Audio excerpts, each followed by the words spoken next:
So you put Kano on fire, you put rivers on fire, you put different locations on fire in anticipation that you claim you are working for the president and his re-election. Is it not those that are alive that will reach 2027? Sure. Are we God?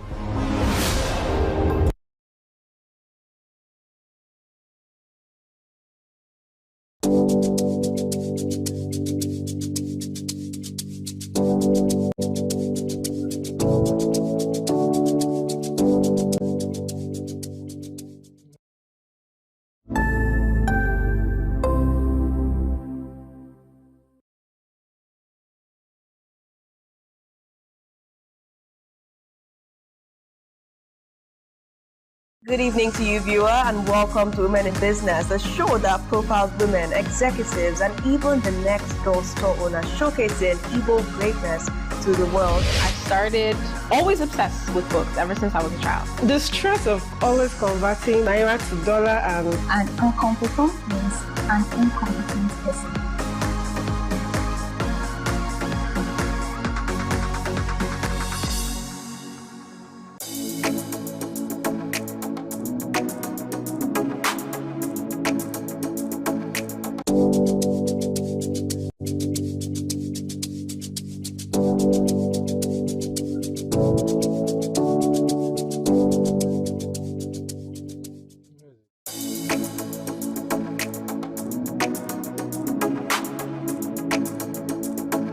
What are your thoughts on the spate of sex for grades in Nigerian universities?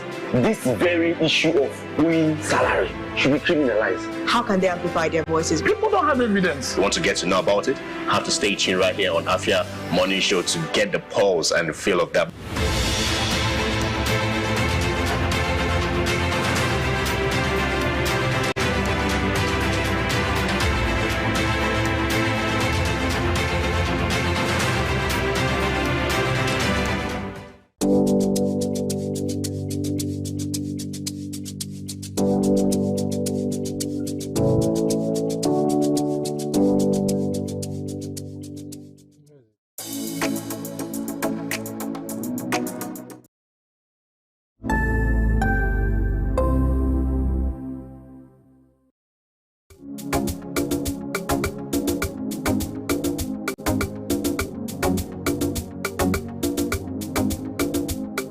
The CBT in Nigeria is hindered by several challenges. One major issue is the high cost of development, maintenance, which also requires significant investment in infrastructure, software, and training. Many institutions of Nigeria lack the necessary infrastructure to support CBT, including reliable internet connectivity, computers, and electricity. Now, a new concern has reared its head: a discovery of a possible systemic sabotage against candidates of Southeast origin. Is there a remedy for this as pushbacks continue in affected places? This is the Eastern Eye. I am Alex Obodo.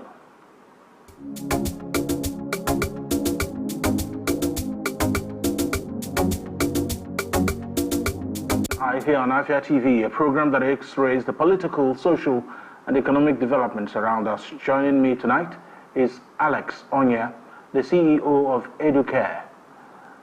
Thank you so much, Alex Onya, for joining us tonight on the Eastern Eye. Thank you so much, Alex. It's a pleasure to be here once again. I mean, you've been like the lone voice crying in the wilderness and asking JAMB to make their ways right. So, are they listening? Let's start with that. Yes, they are. All right. So, I mean, you didn't start discovering this in 2025. From what we have, 2023 was when you started crying and shouting that there's something wrong with how you are conducting your CBT exams. Talk to us about the whole setup for a typical CBT test. Maybe if you come to a center of maybe of 100 systems, how does it work really? People just sit around, and is it that the exams take themselves, or the students will need to take the exams? So it just all depends. If you want me to explain that of JAMB, that's a different case. If you want me to explain an ideal CBT, that's also it. An ideal CBT before we come to JAMB. So an ideal CBT basically is there is a computer, right? So you have two options. Either you connect to a cloud server or you connect to a local server, which can be on premise. And of course, once students log in with their login details and they start the test at the same time. So once they start the test, right? So it depends on how you want to do your shuffling. You can do it that two students may not be writing even the same thing, or the answers are changing, or the question options are different and scattered. So it just all depends on how you want to sort it. By the end of the day, student writes assessment, system does the marking, system shows them results. If you also want, system shows them answers and explanation. This is how an ideal CBT works. I hope that makes sense. Yeah, it makes sense. And let's come to the JAMB situation. What is different from what JAMB offers, from the explanation you have given? So JAMB has their own, they actually have their own on-premise server in their office in Abuja, right? Which is where their question banks are being situated. And this is where the distribution works. So what happens is they connect, once the exam is about to start, they sync their questions on the local server of the center, right? And the student can now access the questions, they log in, they write the exam, and they submit, and then they sync the answer back to the JAMB central server, which is where the marking happens. So exactly what is wrong? What was it you discovered? A lot of people are now tagging you on X. If anyone wants to take JAMB now, they try to tag you on X. That maybe the system I was working with did not open. Kindly tell JAMB. You have become the advocate of all in these things. But what really went wrong with the CBT? So what happened was, CBT for JAMB? So what happened was, when the result came out, we had an unusual failure. You see somebody who scored 281 last 2 years. The person wants to study medicine. The person couldn't get in. Scored 311 the next year. And then this year, the person is scoring 160. This is not practicable. You see somebody that won the national mathematics competition is scoring 40 in mathematics. You see the best students in the top school that are scoring low marks. You see students who have been practicing with EduCare for months are scoring something really low. So when I looked at these patterns, I realized that there's something obviously wrong with JAMB system, and they have to investigate. And I started noticing that a lot of people started crying out. The numbers were so much. When I told them, well, you know what, if you have an issue, fill the form. I had 18,000 people fill this form. And when I saw that date, I said, there is something wrong and we must investigate. That's when I said, you know what, let me activate the Freedom of Information Act. So what I was requesting from JAMB is, I'm not saying your system lacks integrity. What I'm saying is, these children that wrote this exam, I need them to see their mark sheet. Let them see the question, let them see the answer, let them see what they got wrong. You know, when somebody writes a CBT exam or any exam in any school, there's an expectation, right? Because you know how much you prepared and how well you prepared, right? So when I requested for that, I also requested that if you are wrong, I need a public apology to these children. I mean, the next day, JAMB responded and they went into action and they were able to start discovering some of these loopholes. So we noticed that they have two main clusters. We have the CAD cluster and we have the LAC cluster. And in that LAC cluster is where you see the Lagos zone, which is Lagos State. You see the Imo zone, which is where you see all the 5 Southeast states. And then you see FCT, you see Kogi and other places, right? So my question was, in the LAC cluster, why did it only affect Lagos and the Southeast? Why? So that is why I said, because of course for JAMB to give us access to their system, that means they have nothing to hide, right? But JAMB is not a technology company. JAMB works with vendors. So the point is, these vendors, they need to come out for public scrutiny. We need to ask them these questions. They need to tell us why, so that we ensure that this never happens again. So typically, we are dealing with a situation here where JAMB, which is known to everyone, works with a third party that they can't say, all right, they can't exactly say what has happened. They are now asking the third party what happened. Is that correct? Exactly, that's what's happening now. So is that third party providing any answers? They have provided some special answers to JAMB, right? I mean, not all answers is something that I'm going to share openly. However, we need them to come for public scrutiny because JAMB is a public institution, and every single activity, the public needs to be convinced that this was just only a human error. All right, so taking it now, because when this migration to CBT started, a lot of people raised alarm that this is going to be problematic.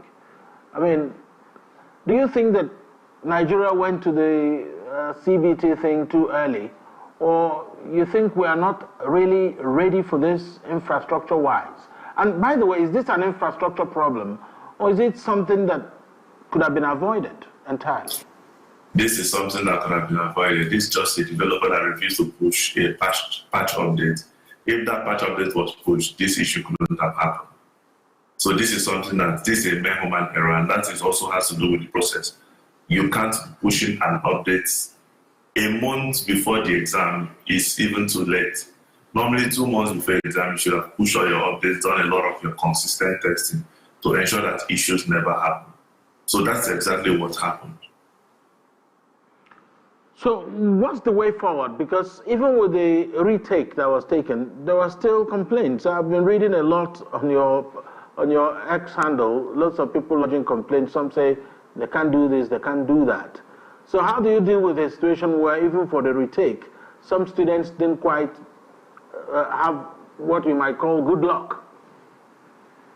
I think for the reports I've already gathered so far, right, the issues were more of, I mean, there's almost like a consistent pattern. I think it doesn't have to do with this particular exam, right? If you look at them, computers doesn't come up or it went off. These are issues that have been happening with JAMB since 2013. So this is something foundationally that they have to fix, right? So I don't think there's really something new or peculiar to just this case. Okay, so now that you've answered this, we're taking a look at a situation where some of the students who took these exams have some kind of trauma. Do you think that if you tell someone they have to take JAMB exam, as it were, that the person will go in there believing that whatever answers he types in will come out the way he typed them in, that his results will be what it's supposed to be? Yeah, but I think one thing we need to know is, because no student ever believed that JAMB can ever admit that they are at fault, to the point of even requesting that they receive. It has never happened since 1978 that JAMB started. So this is something new, and I listened to them, I saw their comments. I have, over 20,000 of their comments. And one thing that most people were asking for is, if you tell us to come and write it again, we are ready to write it again. So a lot of them were requesting for a rewrite, right? In as much as I personally could have preferred a remark, right? But a lot of them were requesting for a rewrite. So based on that, I wouldn't really say yes. I wouldn't really say they are. I think they are more excited to go back and write this exam because anything they get is definitely going to be better than 160 for a high flyer or 140 for a mid-level student. So with this out there, what do you think JAMB is doing about the situation? Because yes, JAMB is not the developer, but of course, do you think it is time for maybe JAMB to think about owning its own backbone? Yes, I think so in terms of that, this is a conversation that we have to activate after this whole shenanigans, right? So, but then, one of the things I recommend is, because you can see clearly that JAMB they've already arrested the issue. They've already ensured that this kind of issues doesn't happen again. We are going to Abuja tomorrow. We'll be part of the team that will review this result before it's been published to ensure that there is clear consistency and these students' results are exactly what it is, right? I believe after this conversation, JAMB will now put in a lot more effort to ensure that this kind of issues doesn't happen. But it doesn't even end there. Because for me, I want them to do like a complete overhaul. If you've ever had people that are registering for JAMB, sometimes during registration, there's a lot of friction. It's not going now. fly at midnight. You know, those kind of issues. Change of course is a big problem. Change of institution. All these issues that have been on the way. At this point, this is an opportunity for them to fix every single part of JAMB, right? And then also, children should be able to see their result immediately after the exam and also see their answers so that they can help them to be able to make improvement, because the purpose of this exam is not just to give children score, to be able to show them where the gaps are, and even the schools as well. So these are areas I feel that they can now make some very significant improvement. All right, quite a significant number of candidates were affected from southeast Nigeria, and maybe as at yesterday or 2 days ago, no southeast government rep has spoken out or asked JAMB any question. Is that still the situation as at today? Yes. I mean, publicly, yes. Privately, I wouldn't say, because I don't know who they call, right? So, but publicly, yes. For me, I just thought that maybe they don't even regard the children, and maybe they feel like it's less important. They rather just build the next road that nobody's going to drive their cars in than paying attention to these children who determines the future of the country. I mean, I'm listening to this because I know that you've written to them. You've written to the Southeast governors. Is that correct? I've written to all the governors and all the commissioners of education, yes. So what was the content? I think we'll have that letter somewhere, if they can help me put it up. I mean, what are you asking for, really? Basically, at the end of the day, what I'm basically informing them is this is exactly what happened. I don't even know whether you have been briefed. Secondly, we can't jeopardize the life of these children. We need to be able to have like a review system whereby before these things are published, probably the governors need to come together and appoint independent reviewers so that they can review this system before it's been published. Not just now, even in the future, so that we don't have this kind of thing reoccur again. So, and you've written to them, no response yet? No response. All right, great. So let's come down to the issues around smart schools. Smart schools are springing up here and there. So, and if I understand what a smart school means, it's going to use a lot of CBT, isn't it? I used to, I don't know whether you heard me. I'm with you, I can hear you. I heard the part of smart school, there's something I missed, yes. You talked about CBT. Yes, so smart schools are springing up here and there in many states of southeast Nigeria. And they're going to deploy CBT systems, isn't it? So shouldn't they be paying attention to the issues that CBTs could possibly have? You know, the point is, what is the purpose of deploying these schools, right? If the purpose is to significantly improve the quality of education, that is different. Its purpose is to be able to have a legacy, right? That's also different, right? But the point is, recently I started having like a mind shift when it has to do with building schools and all. The point is, we should be able to, for instance, we've been discussing about a PPP model, right? Whereby the private schools are part funded by the government, right? To be able to take in children. Because private schools are way better managed from every sphere than the government schools, right? Government schools definitely have to be there, students have to be there, right? But one thing you notice is that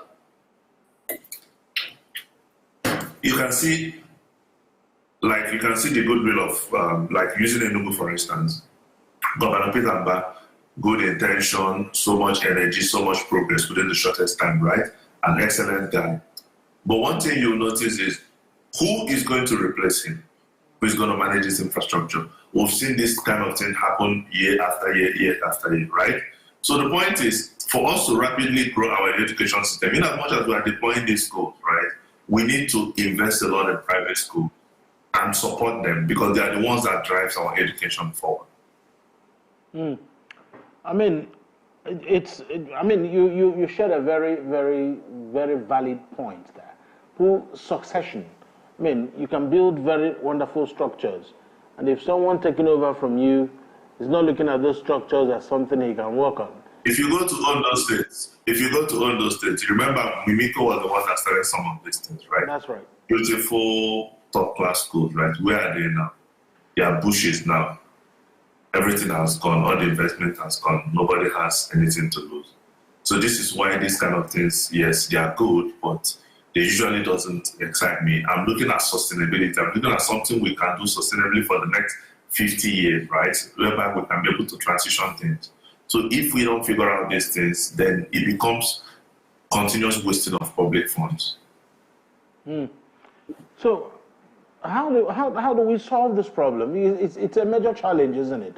I mean, if you have gigantic structures that might not be there after 8 years, why start them in the first place? Someone will say, well, they wouldn't know that it won't be there after 8 years. But then there has to be a way. If something nice is put in place, there has to be a way for it to continue, especially if it's something that touches on the future of our children. So what I would recommend is this. There are organizations that have long history and reputation of managing schools. For instance, the Catholic Church, right? For the smart schools, the government can have a long-term partnership with the Catholic Church, right? Or an independent institution that manages schools. So these people manages these schools and uphold standard in these schools. And these schools are funded by the government, right?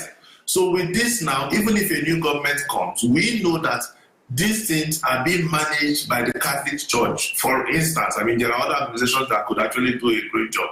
But the people who has a long history of doing this are the Catholic Church. So because at the end of the day, it's all about the management. If the management is not being handled properly, everything will go down the drain. If the management is being done properly, everything will go up. So the management is basically where the difference is. Anybody can build anything, but what makes the difference is how is it managed. So if the government can engage, let's say the Catholic Church or some of these organizations, and have those long-term, just the way we can see in Enugu, for instance, the Nike Lake Resort. Nike Lake has been there for a while. The government have engaged Landmark, and they're having like a 35 years arrangement, right? You will notice what will happen probably within a year. That hotel will be the best hotel in the Southeast for a very long time, right? Because the government have understood that partnering with people who have long history of credibility is the way forward. So we need those kind of arrangements in critical institutions like our schools so that we can be able to guarantee longevity. If we don't have that, then the resources will still going to waste like others. So this worry you are sharing, is it just a subnational problem? Is it something that a big worry for states? Or is it also something that is also a problem at the national level?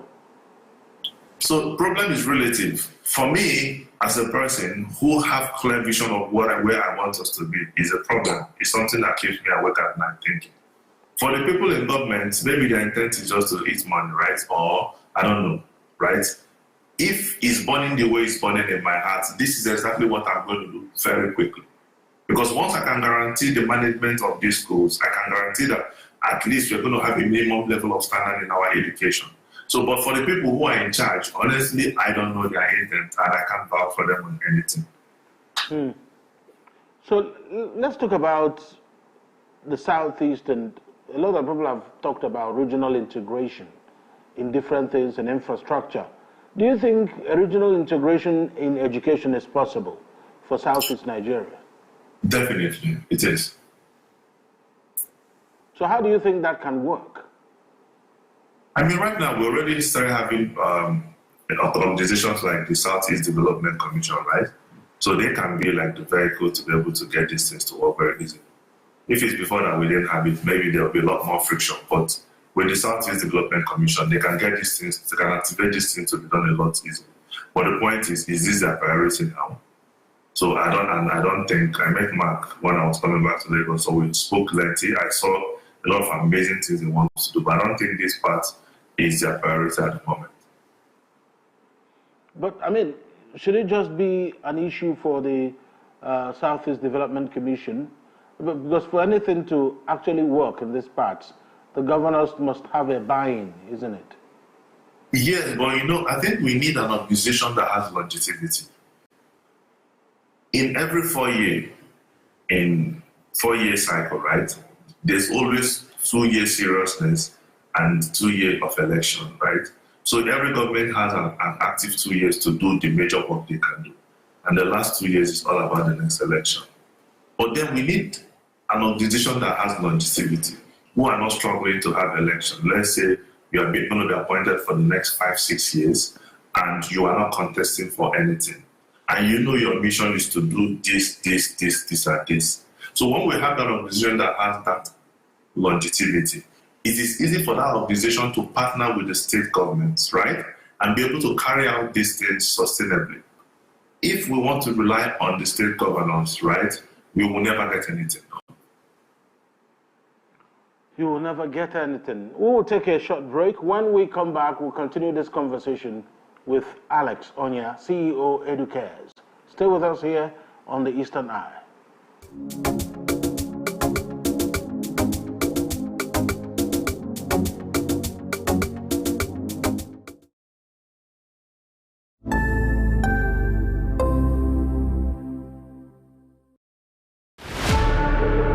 Niger, it's time to rise to victory because season 10 is here. You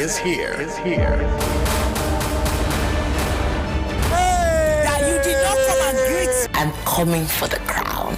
Nigerian Idol needs to bang. You're actually my idol. And say yes from me. That was good. I'm here for a revenge. I'm speechless. 10 seasons of unforgettable talent. That's the best performance I've had today. 10 seasons of breathtaking performances. And this year, we celebrate the journey like never before. I'm actually speechless. I love you. You're a superstar. This is more than a competition. It's a celebration of music, passion, and dreams. It's your voice and your victory. Don't miss the biggest season yet. Nigerian Idol Season 10. Sponsored by Biggie for every moment.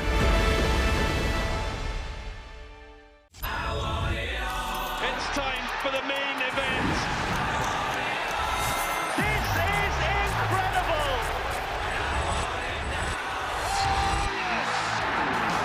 Russell, he has written it, and the dream lives on. I cannot believe it.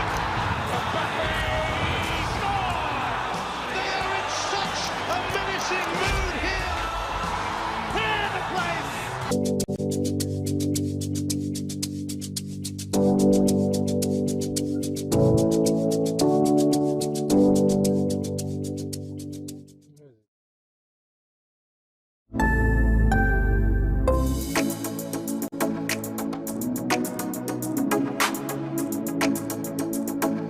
Welcome to the latest and most amazing show on here. Ladies and gentlemen, welcome to Lunch Break. You don't sing along. I did single. For real. You're not a backup singer. That's what they do.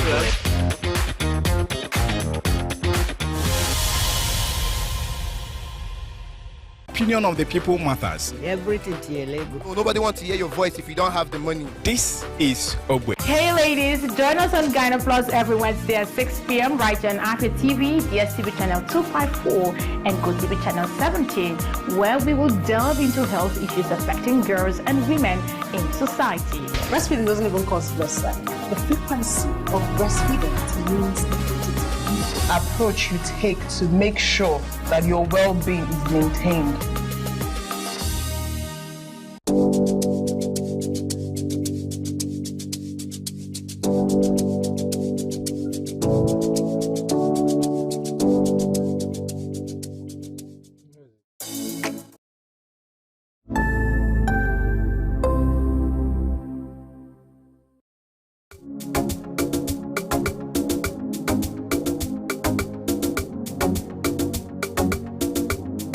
To the Eastern Eye here on Afia TV, a program that x-rays the political, social, and economic developments around us. I still have my guest joining me virtually, Alex Onya, CEO of Educare, and he's still providing perspectives on the way forward and issues that are cropping up, especially on the tech side of our educational system. So help us put in perspective, Alex, the marriage between tech and education. You were just there, I think, about a week ago. You made an appearance at the Enugu Tech Fest. So, and you saw that all the people there were students. So at the end of the day, you cannot be a techie, except maybe, first of all, you have to know your way around the computer, isn't it? What will be the basic thing for someone who's aspiring to be proficient educationally and also in the tech world?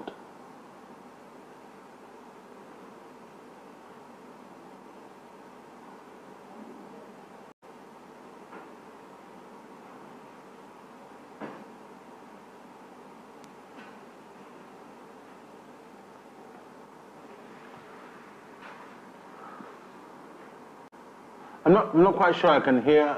I can't hear Alex. I don't know.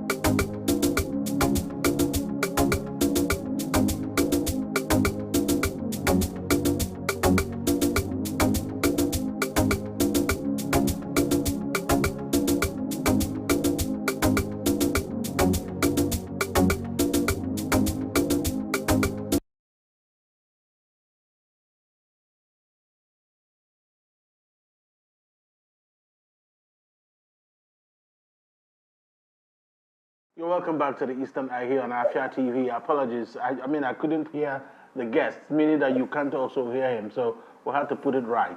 You were answering the question about the marriage between education and tech. And for the young ones who are aspiring to be proficient in education and also in tech, what are the things that they are supposed to do to actually dream? So there are simple solutions, right? I mean, basically, we need to understand that tech is a tool, right? And tech basically helps us to do things, in most cases, a lot faster, right? And sometimes also a lot better. So that is at the baseline, right? And you know, tech is not just about looking at the LED screens, right? I mean, just trying to use a knife is a technology. Before now, probably you could have used your hand. This is how technology has grown.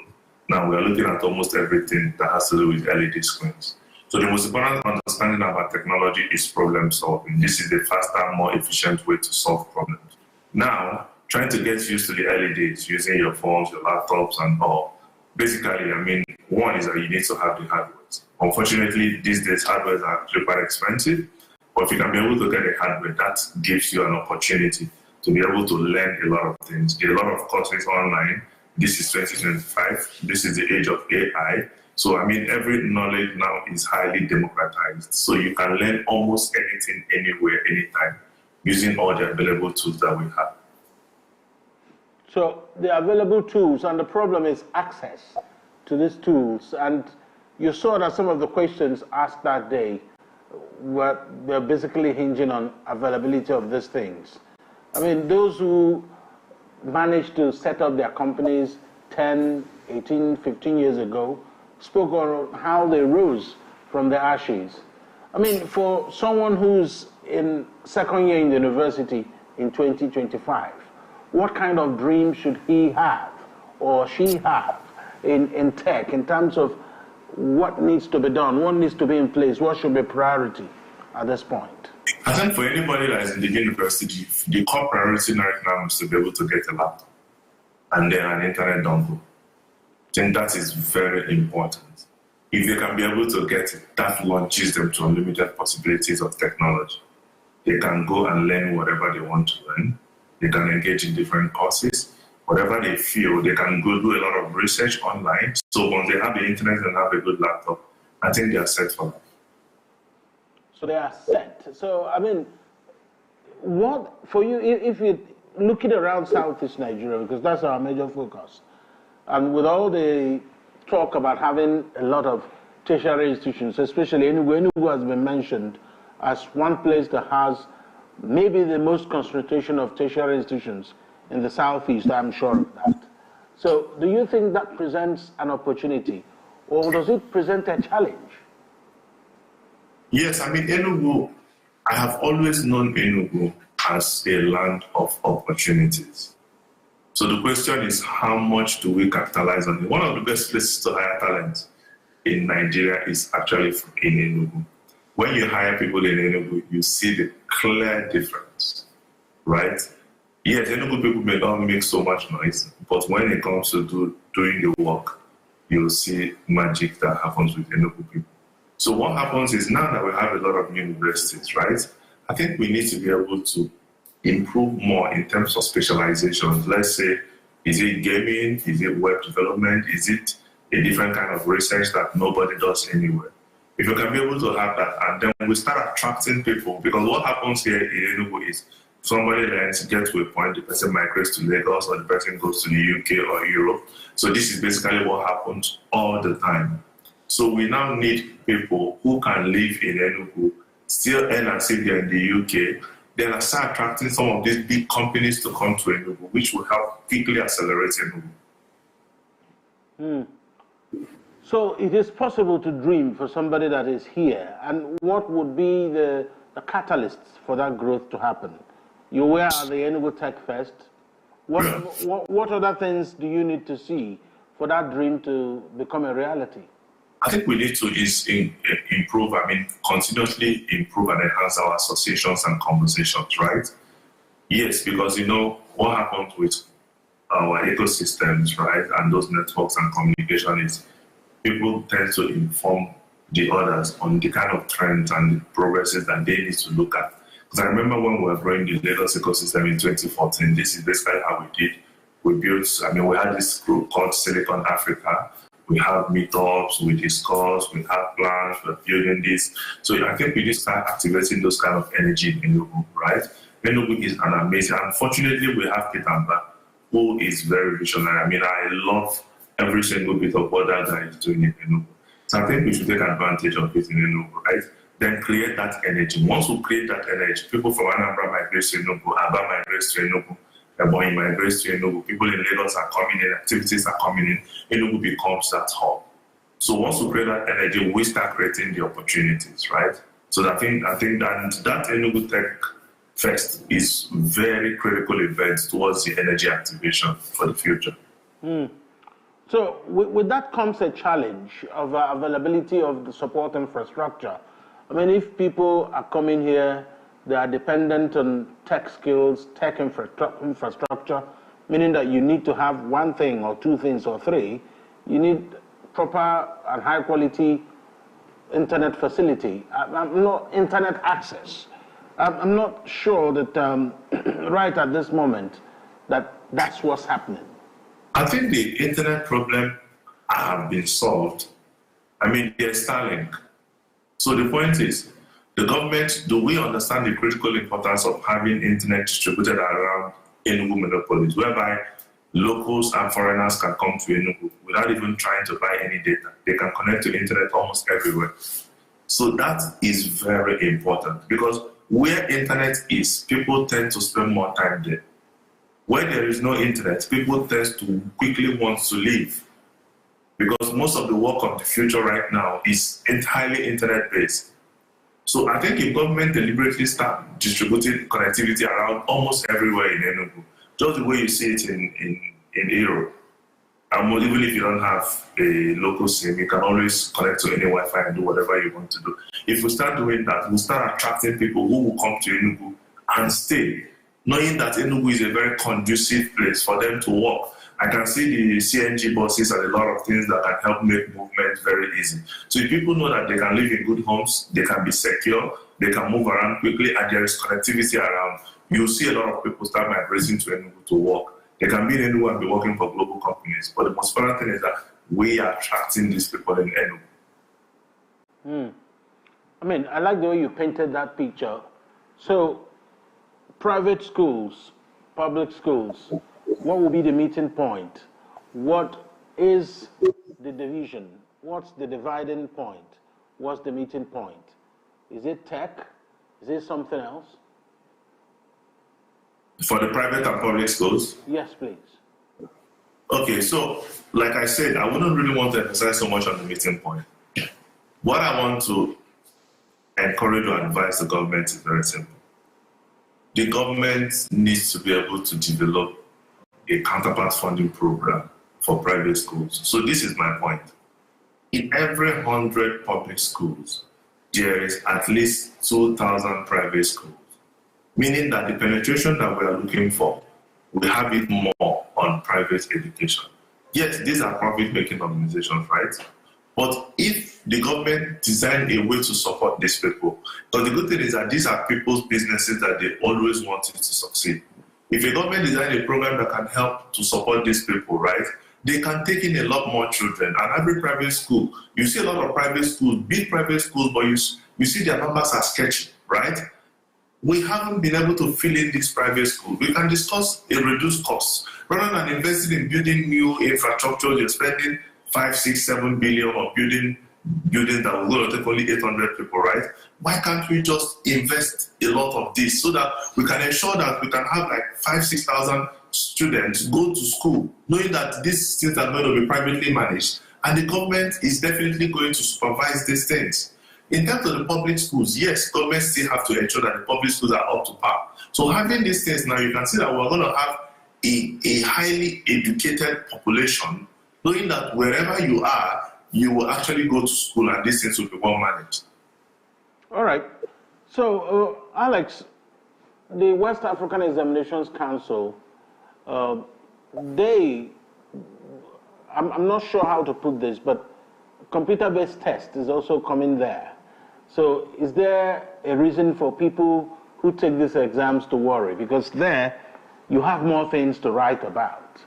And it will present a different kettle of challenges. So talk to us about the things that WAEC should be wary of as they brace up for CBT. I so much support WAEC CBT because it's going to curb the miracle centers and all the fraud that been happening in WAEC for so many years, right? At least it's going to curb it by 80%. There will be a lot of frictions, trust me, a whole lot, especially on the first year, but I strongly support WAEC to go to CBT so that we can start building back integrity in our assessment and education system. So is it as easy as it is said? I mean, do they have the infrastructure to do it? Because there's probably more people who will be taking the WAEC exams than you have people taking JAM. Because there, at least you need to leave secondary school. At the end of the day, if WAEC CBT is well done, that will also be very beneficial to JAM CBT because they will now transition the CBT system from the traditional CBT centers to schools because WAEC can't be done in CBT centers. WAEC actually has to be done in school, right? So meaning that schools have to now be compelled to be able to invest in computers and hardware, right? Which also helps to be able to rapidly drive digital literacy. So for that reason, there will be a lot of challenges, trust me, right? But I think gradually, maybe there can be a gradual rollout. Maybe some selected schools will go CBT first, then they can advance it before they move to everybody. Launching it nationwide for everyone with those kind of infrastructure not inside is going to create a lot of disaster, which I don't think is a wise decision. So there's an infrastructure challenge firsthand. Very big one. So how do you deal with it? Are the 5 Southeast governors listening to this? Yes, I mean, a lot of intentionalities and investments have to be in education, right? Working computers needs to be available in this school, right? We need to also set some minimum requirements of number of computers that will be available in private schools. Otherwise, your license will be withdrawn. So all these things need to actually be checked, right? So I think the governors, I wish they are thinking in my line of thoughts. They need to strongly increase their investment in education because education is just too critical for our society. And it's very critical indeed, and that's the that it looks like that's the only way you can have some clarity in life. A lot of people will be wondering, well, if they didn't go to school and things are like this, what if they didn't? And then another question will be, how do we make it even better by making sure that our children will see the best of things if we're at least enlightened enough to offer them a better future? Yeah. Exactly. And that is why the education is the way to go. Aside from the general education, we also need to be looking at specialized education. For instance, in Enugu, you know how difficult it is to get a good plumber, right? Or to a good tiler, or do somebody that does POP. We need to be able to have schools who train plumbers, who train tilers, who train some of these people to get to the point of being experts. So specialized education is another thing that we need to look at. But every single form of education is something that will definitely move our society much more faster than any other thing that we're going to do. So, I mean, as we wrap up this interview, you've had a long day. I mean, we need to let you rest. So finally, what would you put out there, especially for government, maybe Southeast, maybe national? How do we approach this CBT thing instead of it being something you outsource to third parties to manage? So firstly, I want us to start seeing these things as investments. You know, whenever you make an investment, the money usually doesn't look big. But whenever you start introducing it, you know, for instance, you can buy 50 plus of land across different places, right? But the moment you want to buy a food of 50,000 a plate, you start feeling that it's too expensive, right? Because you are seeing that food as cost, or you are seeing the 500 million you spent in buying plots of land as an investment, right? Now, we need to start seeing education as an investment, as a very important investment, because education is the guarantee of the future, right? So if they start seeing it that way, critical investment is not something that they will think too much about. It's something that they will come all out, knowing that this is a determinant for our future. This is where we are going to. And educating our society is just too critical. So I think if they start seeing education as an investment and not a cost, and they also have to eliminate politics in education, if they achieve that, trust me, we're going to have the fastest growth ever any region can ever get in Africa. Yeah, I mean, that's a good place to leave it. This is an ongoing conversation. I have to let you go now. You've had a long day today from one place to the other. Thank you so much, Alex Sonia. Thank you. It's a pleasure to... CEO Educare. Thank you so much for talking to us tonight on the Eastern Eye. You're welcome. Thank you so much. Thank you. And that's the Eastern Eye for tonight. We'll be here tomorrow same time for another edition of the program. My name is Alex Owodo. Good night.